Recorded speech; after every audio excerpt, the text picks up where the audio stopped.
नमस्ते। आज हम एक बहुत ही दिलचस्प सफर पर निकलने वाले हैं। एक कहानी जो शुरू होती है एक अकेली झोपड़ी से और पहुंचती है हमारे आज के बड़े बड़े महानगरों तक। ये कहानी है भारत में मानव बस्तियों की। तो सबसे बड़ा सवाल यही है ना, कि आखिर हम एक छोटी सी झोपड़ी से निकलकर इतने बड़े फैले हुए शहरों तक पहुंचे कैसे। यही वो सवाल है जिसके इर्द गिर्द हमारी आज की पूरी बातचीत घूमेगी। तो इस सफर को अच्छे से समझने के लिए हमने इसे 5 हिस्सों में बांटा है। सबसे पहले हम समझेंगे कि बस्ती होती क्या है। फिर हम ग्रामीण भारत के अलग अलग चेहरों को देखेंगे। इसके बाद भारतीय शहरों का उदय कैसे हुआ, इस पर बात करेंगे।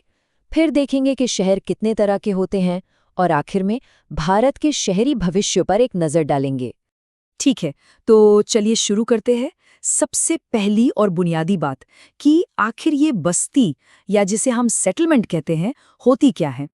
बहुत सीधे साधे शब्दों में कहें तो मानव बस्ती मतलब घरों का एक झुंड, चाहे वो छोटा हो या बड़ा, जहां इंसान रहते हैं।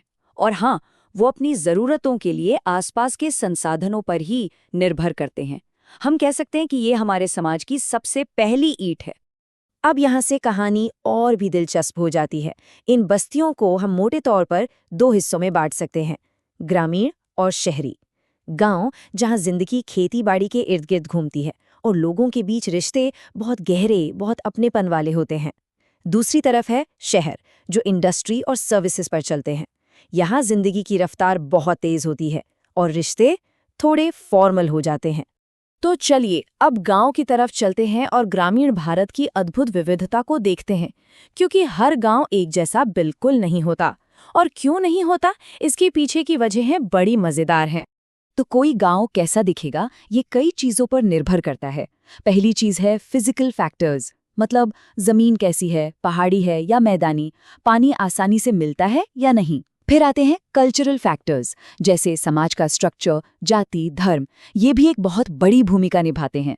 और हाँ, एक और जरूरी चीज है सुरक्षा। पुराने जमाने में चोर डाकुओं से बचना भी एक बड़ा कारण होता था कि लोग कैसे और कहाँ बसेंगे। इन्हीं सब वजहों से हमें अलग अलग तरह के गांव देखने को मिलते हैं। सबसे पहला टाइप है क्लस्टर्ड सेटलमेंट्स, यानी गुच्छित बस्तियां।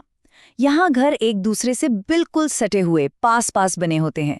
ऐसे गांव ज्यादातर उपजाऊ मैदानी इलाकों या नॉर्थ ईस्ट के राज्यों में मिलेंगे, जहां पानी और सुरक्षा के लिए सबको साथ रहना जरूरी होता है। फिर आते हैं सेमी क्लस्टर्ड या अर्धगुच्छित बस्तियां।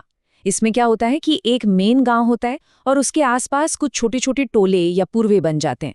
ऐसा अक्सर तब होता है जब समाज का कोई एक ग्रुप मुख्य गांव से थोड़ा अलग हटकर बस जाता है। गुजरात और राजस्थान में ये काफी देखने को मिलेगा। तीसरा टाइप है हेमलेटेड सेटलमेंट्स, जिसे हम पल्ली बस्तियां भी कहते हैं। ये बड़ा दिलचस्प है। गांव एक ही होता है, लेकिन वो फिजिकली कई अलग अलग यूनिट्स में बटा होता है, पर नाम उन सब का एक ही होता है। इनके लोकल नाम भी होते हैं, जैसे पाना, पाड़ा या ढाणी। गंगा के मैदानों और हिमालय के निचले इलाकों में ये आम बात है। और आखिर में आते हैं डिस्पर्स्ड या बिखरी हुई बस्तियां। जैसा नाम से ही जाहिर है, यहाँ घर या झोपड़ियां दूर दूर तक फैली होती हैं, एक दूसरे से काफी दूरी पर।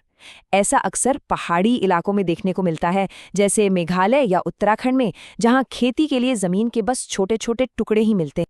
तो ये तो हुई गांवों की बात। अब गांव की दुनिया से निकलकर शहरों की तरफ बढ़ते हैं। चलिए भारतीय शहरों के हजारों साल पुराने इतिहास के पन्ने पलटते हैं। देखिए, भारत में शहरों का विकास 3 बड़े दौर से गुजरा है। पहला है प्राचीन काल। सोचिए, वाराणसी जैसे शहर 2000 साल से भी ज्यादा पुराने हैं। ये धर्म और संस्कृति के बड़े केंद्र हुआ करते थे। फिर आया मध्यकाल, जब दिल्ली, जयपुर जैसे शहर बड़े बड़े राज्यों की राजधानियां बने। और आखिर में आया आधुनिक दौर, जब अंग्रेजों और दूसरे यूरोपियंस ने सूरत, मुंबई और कोलकाता जैसे शहरों को बड़े व्यापारिक बंदरगाहों के तौर पर विकसित किया। तो इतिहास तो हमने देख लिया, लेकिन आज की तारीख में हम किस जगह को आधिकारिक तौर पर शहर या कस्बा कहते हैं? इसका कोई तय पैमाना है क्या? हाँ, बिल्कुल है। भारत की जनगणना ने इसकी एक बहुत साफ परिभाषा दी है। किसी भी जगह को शहरी कहलाने के लिए 4 शर्तें पूरी करनी होती हैं। पहली, वहाँ कोई नगरपालिका या निगम हो। दूसरी, कम से कम 5000 लोग रहते हों। तीसरी, वहाँ काम करने वाले 75% मर्द खेतीबाड़ी के अलावा दूसरे काम करते हों। और चौथी पॉपुलेशन डेंसिटी, यानी जनसंख्या घनत्व कम से कम 400 लोग प्रति स्क्वायर किलोमीटर हो। तो ये एक बहुत ही क्लियर कट डेफिनेशन है। और हाँ, सारे शहर एक जैसे नहीं होते। उनके काम के हिसाब से भी उन्हें अलग अलग कैटेगरी में रखा जाता है।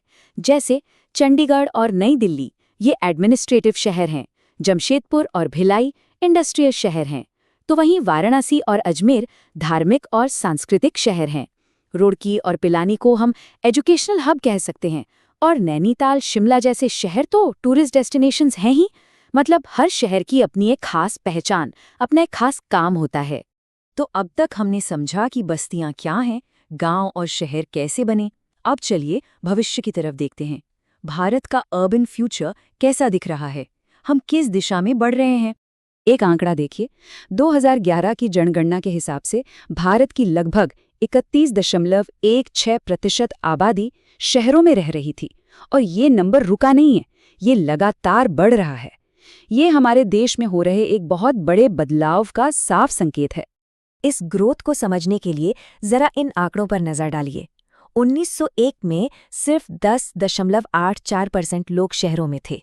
2011 तक आते आते ये आंकड़ा बढ़कर 31.16% हो गया। आप सोचिए, लगभग 3 गुना की बढ़ोतरी। ये दिखाता है कि शहरीकरण की रफ्तार कितनी तेज रही है। और ये बार चार्ट इस ग्रोथ को और भी साफ साफ दिखाता है। 1901 से 2011 के बीच भारत की शहरी आबादी 11 गुना से भी ज्यादा बढ़ गई। ये कोई छोटा मोटा बदलाव नहीं है, ये एक जबरदस्त ट्रांसफॉर्मेशन है जो हमारे समाज और हमारी इकोनॉमी को पूरी तरह से बदल रहा है। अब इस तेज शहरीकरण को सही दिशा देने के लिए सरकार ने स्मार्ट सिटीज मिशन शुरू किया है। इसका मकसद क्या है? मकसद है ऐसे शहर बनाना जहां बेसिक इंफ्रास्ट्रक्चर अच्छा हो, माहौल साफ सुथरा और सस्टेनेबल हो, और लोगों को एक बेहतर क्वालिटी ऑफ लाइफ मिले। इसमें टेक्नोलॉजी की मदद से सस्टेनेबल और सबको साथ लेकर चलने वाले विकास पर जोर दिया जा रहा है। और यहीं पर आके हम एक बहुत बड़े सवाल के सामने खड़े हो जाते हैं। हमारे शहर स्मार्ट तो बन रहे हैं, लेकिन स्मार्ट टेक्नोलॉजी और बड़े बड़े इंफ्रास्ट्रक्चर के बीच एक बेहतर जिंदगी का असली मतलब क्या है?